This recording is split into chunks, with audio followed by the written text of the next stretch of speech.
नमस्ते सदावत सले मातृभूमि। देखिए, विषय तो गंभीर है। ऑनरेबल सुप्रीम कोर्ट के चीफ जस्टिस 3 जजेस की अदालत में एक विषय आया।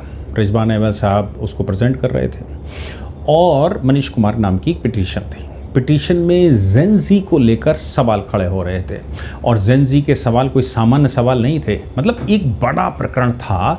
और हम सब जानते ही हैं कि ऑनरेबल सुप्रीम कोर्ट ने कहा कि इनके खिलाफ मुकदमे वापस ले लेने चाहिए। सुप्रीम कोर्ट ने, हालांकि सुप्रीम कोर्ट ने ब्लाइंड ऑर्डर नहीं किया। सुप्रीम कोर्ट ने इस ऑर्डर को बड़े सिस्टमेटिक तरीके से लिखा था, क्योंकि जब सरकार बनाम ये सामने खड़ा हुआ तो सुप्रीम कोर्ट ने ये कहा था कि भाई देखो, हम सबके मुकदमे वापस नहीं ले सकते और सबके मुकदमे वापस नहीं होने चाहिए। मुकदमे तो केवल सबसे पहला काम ये होना चाहिए कि आप बाइफरगेट कर लीजिए। बाइफरगेट करने का मतलब है पहले ये पता कर लीजिए कि इनमें बच्चे कितने थे इन प्रदर्शनों में और क्रिमिनल रिकॉर्ड वाले कितने थे, क्योंकि फेस रिकॉग्निशन हुआ है। फेस रिकॉग्निशन मतलब आपका आधार हुआ होगा, तो आधार से आजकल टेक्नोलॉजी है, जैसे ही वो डालते हैं। अब मोदी जी की इमेज डालिए गूगल लेंस पर, तमाम तरह का बता देता है कहाँ कहाँ जुड़ा हुए हैं। वैसे ही आजकल टेक्नोलॉजी है, आपकी फ़ोटो, आपका जो वीडियो बना होगा, जो सीसीटीवी कैमरे में रिकॉर्ड हुआ होगा, वो जैसे ही सॉफ्टवेयर में या इंटीग्रेटेड ग्रिड में डाला जाता है। चूँकि अब तो सारे देश की जितनी भी इन्वेस्टिगेटिंग एजेंसियां हैं, जहाँ जहाँ डेटा है, उनको सबको एक ग्रिड पर होम मिनिस्ट्री ने रख दिया है, ताकि state police, state home guard या फिर केंद्र की जो CAPF है या जो भी इन्वेस्टिगेटिंग एजेंसी है, किसी भी प्रकार की स्पेसिफिक इन्वेस्टिगेटिंग एजेंसी है, उन सभी को एक क्लिक में किसी व्यक्ति का डेटा मिल जाए। तो जो लोग भी प्रदर्शन में शामिल थे, आजकल मतलब CA के प्रदर्शन चल रहे थे, किसान के नाम से चल रहे थे, और तमाम भारत में जो प्रदर्शन हुए, उसके बाद केंद्र को ये आइडिया आया होगा। और इजराइल से आजकल कुछ विशेष दोस्ती है मोदी जी की, इसलिए इजराइल के साथ ये सारी टेक्नोलॉजी हमारे पास आई होगी। मैं उसको निश्चित नहीं कह सकता कहाँ से आई, हो सकता है भारत के जेन ज़ी ने तैयार की हो, लेकिन वो टेक्नोलॉजी भारत सरकार के पास है। तो जो लोग भी मूवमेंट कर रहे थे, उनके जैसे ही फोटो, उनकी इवन आंखें, अगर मुंह उन्होंने ढांक रखा था तो आंख की रेटिना जैसी सामने आई होगी, वैसी एक क्लिक में उनकी पहचान होने वाली है। अब इसमें कौन से लोग थे, कितनी आयु वर्ग के थे, उनकी क्या बैकग्राउंड डिटेल है, उनके राज्यों को डिटेल भेजने की बात सुप्रीम कोर्ट ने कही थी। और ये कहा था इसमें कितने स्टूडेंट हैं और कितने आपराधिक रिकॉर्ड के लोग हैं और कितने स्टूडेंट्स के पेरेंट्स हैं, इन सब की एक सूची बना लीजिए। इस सूची बनाने के बाद हम तय करेंगे कि हमें क्या करना है। मतलब स्टूडेंट्स को तो छोड़ा जा सकता है, स्टूडेंट को माफ़ किया जा सकता है, लेकिन ये जो है ना, ये पेरेंट्स को नहीं, ये जो उनके साथ आतंकी लोग थे, ये जो उधम मचाने वाले थे, ये जो वहाँ हंगामा करने वाले थे, या फिर जो आपराधिक प्रवृत्ति के लोग हैं, इनको नहीं छोड़ा जा सकता। इनमें कितने पेड लोग हैं, कितने हैंड टू माउथ हैं, और ये बिरयानी बांट रहे थे वहाँ पर, इनकी बैकग्राउंड पोजीशन क्या है, इनकी फंडिंग कहाँ से आती, ये सब कुछ सरकार ढूंढने वाली है। इसके साथ सुप्रीम कोर्ट ने कहा था कि राज्य तय करें, राज्य अगर विड्रॉ करना चाहते हैं तो इनके खिलाफ केस विड्रॉ कर सकते हैं, हमें कोई समस्या नहीं है। हालांकि ये उस समय भी कहा गया था कि राज्य अगर विड्रॉ करेंगे तो राज्य अपनी तरफ से केस लगा सकता है, विड्रॉ नहीं कर सकता है। विड्रॉ करने के लिए तो कोर्ट में ही आना पड़ता है, जब तक कोर्ट की अनुमति ना हो। तब सुप्रीम कोर्ट ने कहा था हम अनुमति देते हैं, जिन लोगों के खिलाफ अगर केस विड्रॉ करना हो तो राज्य सरकार विड्रॉ कर सकती है, उनको अपने हिसाब से ले लेने दीजिए। फिर सुप्रीम कोर्ट ने कहा था राज्यों से और बाकी जो संबंधित पार्टियां, सबको नोटिस किया और कहा कि इनकी जो फेस रिकॉग्निशन आपने की हो उसका डिटेल हमको लेकर आइए। पहले पुलिस को कहा कि आप इनको लिस्ट बना लीजिए। फिर उन्होंने ये भी कहा कि हम पैलेट गन का मामला और ये वो उठाया गया था, तब भी उन्होंने कहा कि भाई देखो, इसको बाद में करेंगे, पहले ये लिस्ट बन जाने दिए। फिर उन्होंने कहा हम एक SOP तय कर देंगे, एक सिस्टम तय कर देंगे जिसके तहत क्या दायरा हो, कब आ सकते हैं, कब आप धरना प्रदर्शन कर सकते हैं, उसकी लिमिट क्या हो, उसकी लिमिट क्रॉस करने का परिणाम क्या होगा, और सरकार पुलिस इस्तेमाल कब करेगी, कितनी इस्तेमाल करेगी, कैसे इस्तेमाल करेगी, ये सारी चीज़ें सुप्रीम कोर्ट ने कहा कि आप लोग सजेशंस दीजिए, हम इस पर बात करेंगे। लेकिन उधर दूसरी तरफ राष्ट्रवादियों की रिटें भी ऑनरेबल सुप्रीम कोर्ट में थी। ये तो वो रेटों पर सुनवाई थी। जो लोग ये कह रहे थे पुलिस के एक्शन को, ये तो जेन ज़ी का मूवमेंट था और पुलिस के एक्शन को रोक देना चाहिए, पुलिस के खिलाफ कार्रवाई होनी चाहिए। आप संसद पर चढ़ जाएं, संसद में दिल्ली जाम कर दें, दिल्ली में तोड़फोड़ कर दें, आग प्रदर्शन कर दें, तमाम तरह के पुलिस वालों को मारें, लोगों को मारपीट के बराबर करें, लेकिन आपके खिलाफ कोई एक्शन नहीं होना चाहिए क्योंकि हम तो जेन ज़ी हैं। अब इसी जेन ज़ी के खिलाफ ऑनरेबल सुप्रीम कोर्ट में आया। जब बहस हो रही थी मनीष कुमार के केस में आज, तब ऑनरेबल सुप्रीम कोर्ट में उन्होंने कहा कि साहब आज जेंजी आया, कल अल्फा बीटा आएंगे, आप किसको किसको करेंगे? ये तो गलत प्रेसिडेंट है ना, ये गलत तरीके से आप अगर उनके केसेस वापस ले रहे हैं तो ये गलत तरीका है। आप अल्फा बीटा आ जाएंगे तब आप कहेंगे कि हम इनके केस वापस ले रहे हैं। तो समझना ये होगा कि आखिर ये जनरेशंस कैसी हैं, पहले इन जनरेशन्स को समझ लीजिए।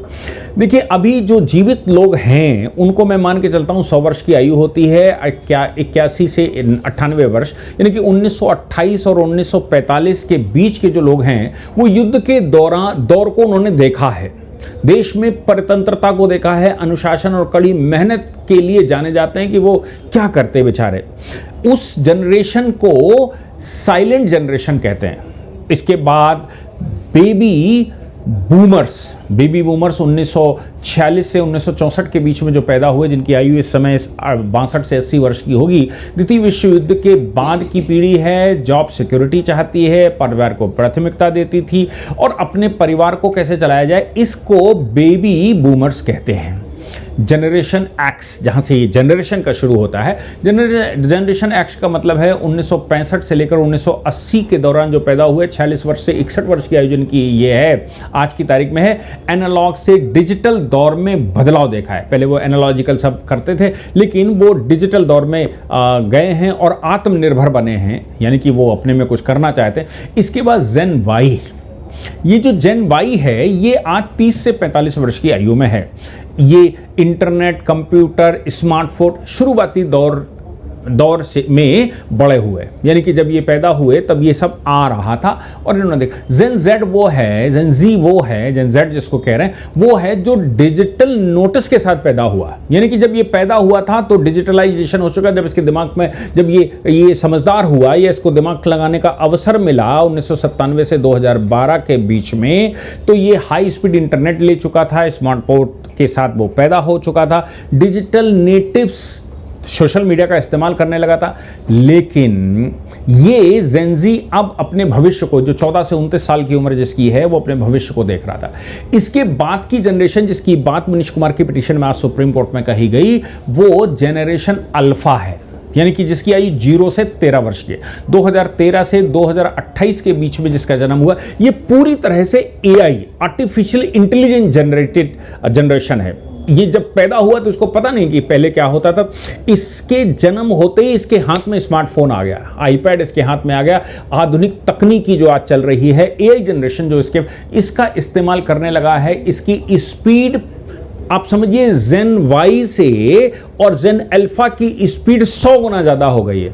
और इसके बाद अभी जो जन्म ले रहा है, अभी शुरू नहीं हुआ है, जन्म लेगा, वो जनरेशन बीटा कही जाएगी। तो आज जनरेशन जी आई है और जिसने ऊधम मचाया, दिल्ली को प्रताड़ित किया और उन्होंने गलत तरीका इस्तेमाल किया, गाली गलौच किया, तमाम तरह के वायलेशंस किए। भले ही वो जेन जी है, तो क्या हुआ, इनका कहना यह था कि भाई जुवेनाइल जस्टिस एक्ट के तहत मुकदमा चले, लेकिन इनके खिलाफ मुकदमा चलना चाहिए। इनको सबक तो मिलना ही चाहिए, इनको रास्ता तो पता ही होना चाहिए कि आखिर कानून क्या चीज होती है, क्योंकि ये डिजिटल टेक्नोलॉजी के साथ पैदा हुआ है। इसको कानून की मर्यादाओं के विषय में कौन सिखाएगा। अगर ये आज प्रदर्शन कर रहे हैं और ये वहां तोड़फोड़ कर रहे हैं, मोदी जी की मां बहन को गाली दे रहे हैं, तमाम तरह के इतने गंदे लफ्ज जो आदमी सुनना पसंद नहीं करता है वो बोल रहे हैं, वो रिकॉर्ड कर रहे हैं, नारे वैसे लगा रहे हैं, हालांकि उसका लाभ मोदी जी को मिलेगा, सरकार को मिलेगा, कोई इसमें शक नहीं, क्योंकि भारत हिंदू स्वभाव एक ऐसा स्वभाव है जो कि हिंदुत्व के आधार पर चलता है। वो किसी भी विक्टिम को लाभ देता ही है। अब मोदी जी इसमें विक्टिम बन गए, भले ही आंदोलन उन्होंने शुरू किया हो, मोदी जी इन गालियों के बाद विक्टिम बन गए और उसका लाभ मिल रहा है। देश के लोग खुले रूप से गालियां दे रहे हैं, इनको उल्टा सीधा बोल रहे हैं और इनको क्रिटिसाइज कर रहे हैं। यहां तक कि ये लोग अपने अपने शहरों में गए तो वहां इनकी मारपीट भी की गई और इनको गाली गलौच भी की गई। क्यों? क्योंकि देश ऐसा बर्दाश्त नहीं कर सकता।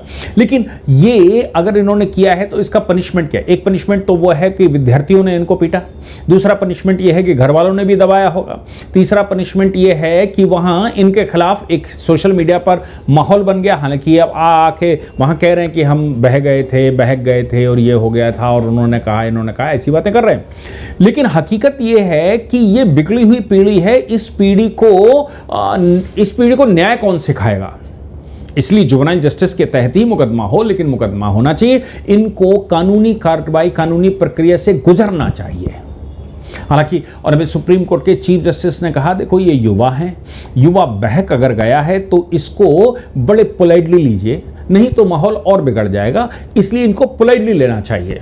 इनको पोलाइटली इसलिए लेना चाहिए क्योंकि ये वो लोग हैं जो किसी के बहकावे में आए हैं। इनकी अपनी कुछ की तो अपनी चिंताएं होंगी और मैंने तो ऑर्डर किया है कि भाई ये ऐसा किया जाए।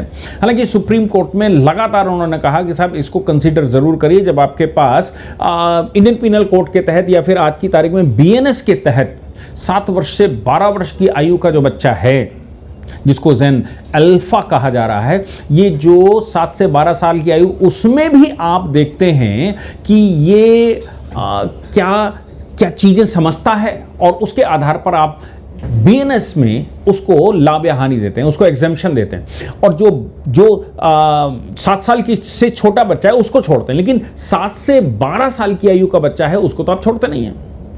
तो जब आप 7 से 12 साल के बच्चे को नहीं छोड़ते हैं और ये कहते हैं कि उसको एक्सेप्शन का लाभ तभी मिलेगा जब उसका मानसिक संतुलन ठीक ना हो, वो चीज़ों को समझता ना हो, उसकी परिस्थिति ना समझता हो, उसका परिणाम ना समझता हो। अब ये जो बच्चा यहां पर था, ये 15-16 साल की आयु का है, ये तो परिणाम भी समझता है और ये जो कह रहा है वो भी समझता है। तो फिर जब बीएनएस में प्रावधान है कि 7 से 12 साल की आयु के बच्चे को भी जुवेनाइल जस्टिस एक्ट के तहत लाया जा सकता है, जेजे एक्ट के तहत लाया जा सकता है, तो यहां पर इसको माफी क्यों? क्या 2 कानूनों में ये कॉन्ट्रावेंशन नहीं होगा? क्या कानून का प्रेसिडेंट या भारत के भविष्य का प्रेसिडेंट गलत नहीं हो जाएगा? बात तो बिल्कुल सही है, क्योंकि ऑनरेबल सुप्रीम कोर्ट ने जब अभी कहा कि भाई जो पुराने जजमेंट हैं जो प्रदर्शनकारियों को लेकर हैं, हम उनको भी रिव्यू करेंगे। अब ये जो पुराने जजमेंट है वो बाबा रामदेव वाला, रामलीला मैदान वाला मामला है, जहां कहा था प्रदर्शन करना अधिकार है, लेकिन ये जो सीए वाला मामला है प्रदर्शन करना अधिकार है, लेकिन ये जो किसान मूवमेंट वाला मामला है कि प्रदर्शन करना, हर जगह ये कहा गया प्रदर्शन करना अधिकार है, शांतिपूर्ण प्रदर्शन करना अधिकार। अगर शांतिपूर्ण प्रदर्शन करना अधिकार है तो सवाल ये पैदा होता है कि जब लोग अपने दरवाजे पर टेंट लगाकर अपना विवाह या कोई कार्यक्रम करते हैं तो उनके खिलाफ इंक्रोचमेंट की कार्रवाई क्यों होती है? उनके खिलाफ क्यों ये होता है कि ये लोग, तुमको परमिशन लेनी चाहिए, ये करना चाहिए, वो करना चाहिए? अगर किसी को विवाह या जन्मदिन मनाने के लिए सड़क पर टेंट लगाने पर परमिशन चाहिए और अगर वो गलत करता है, वो नहीं मानता है, तो उसके खिलाफ पेनल्टी हो सकती है, उसके खिलाफ मुकदमा हो सकता है। तो क्या लाया जेनजी? उसके खिलाफ भी तो कुछ ना कुछ तो भले ही आप क्रिमिनल कार्रवाई ना करें, पिनल कार्रवाई तो आप पिनल कार्रवाई ना करें, लेकिन आप उसके खिलाफ इकोनॉमिक फाइन तो लगा सकते हैं। उसकी जो वजीफा जीफा है वो ख़त्म कर सकते हैं, उसके जो बेनिफिट सरकार सब्सिडी दे रही है वो ख़त्म की जा सकती है, और भविष्य के लिए भी उनके कैरेक्टर सर्टिफिकेट में इसको दर्ज किया जा सकता है। ये कहना था आज की पिटीशन का। एक चीज़ और है, जब सुप्रीम कोर्ट में इन पर क्यूरम की बात करते हैं कि पुराने प्रेसिडेंट जो जजमेंट हो चुके हों, उन प्रेसिडेंट को ध्यान में रखते हुए ही अगला जजमेंट लिखा जाना चाहिए। तो पिछले वाले जजमेंट या जो आज हो जाएगा इनको माफ कर दिया जाएगा ऊधम मचाने वालों को, तो फिर कल की नींव तो तैयार हो रही है ना कि आप ऊधम मचा सकते हैं, कुछ भी आग लगा सकते हैं, पार्लियामेंट में भी घुस सकते हैं, आपके खिलाफ मुकदमा नहीं होगा। आज की पिटीशन में यही कहा गया कि आप कुछ भी किसी भी फनल में डालें, लेकिन इनको माफ कर देने का मतलब है जो लोग परमिशन लेकर बैठे थे कोई समस्या नहीं है, परमिशन के दायरे में कर रहे थे कोई समस्या नहीं, जिन्होंने कानून का उल्लंघन किया है, आप 7 वर्ष से ऊपर वाले बच्चे के खिलाफ कार्रवाई कर सकते हैं, तो इनके खिलाफ क्यों नहीं कर सकते? कुछ तो करिए, किसी फनल में तो डालिए। हालांकि सुप्रीम कोर्ट उस समय सेटिस्फेक्शन के साथ ये कहता हुआ मेन पिटीशन में उसमें इस फाइल को अटैच कर दिया, वहां इनको भी आर्गुमेंट करने को मिलेगा, और वो आर्गुमेंट होगा कि जेन जी वाले मामले में आप कैसे पेश आएंगे और क्या उसके रेगुलेशन होने चाहिए। मैं समझता हूं कि आज जो बहस हुई वो बड़ी सार्थक बहस थी और आपके सजेशंस, मैं समझता हूं आपके सजेशंस की आवश्यकता है। अगर आपके पास इस पर कोई सजेशन होता है तो निश्चित तौर से यहां पर लिखिए। जो लोग पिटीशनें फाइल करते हैं वो भी इसको पढ़ते ही हैं। तो मैं समझता हूं कि देश में कैसा माहौल होना चाहिए और जेन जी, जेन वाई, जेन जी, जेन अल्फा, जेन बीटा, बीटा का मतलब जो भी पैदा नहीं हुआ वो भी मां के पेट में से भी आंदोलन कर सकता है, और जेन अल्फा जो कि टेक्नोलॉजी के साथ पैदा हुआ है वो टेक्निकल क्राइम कर सकता है, वो सोशल मीडिया के क्राइम कर सकता है, स्टेटमेंट दे सकता है। क्यों नहीं इनको सबको एक फनल में निश्चित तौर से लाया जाए, भले ही इनको खतरनाक पेनल्टी या खतरनाक वो ना किया जाए, लेकिन इन पर सवाल तो होने ही चाहिए ताकि भविष्य में बच्चा केवल पढ़ाई करे, जो गाली गलौच और जो उग्रता दी है वो उग्रता से तो कम बचे। इसलिए आज की पिटीशन को सुप्रीम कोर्ट ने अटैच कर दिया है मेन पिटीशन के साथ और इसको वो कंसिडर करने वाले हैं। जय हिंद, जय भारत, वंदे मातरम।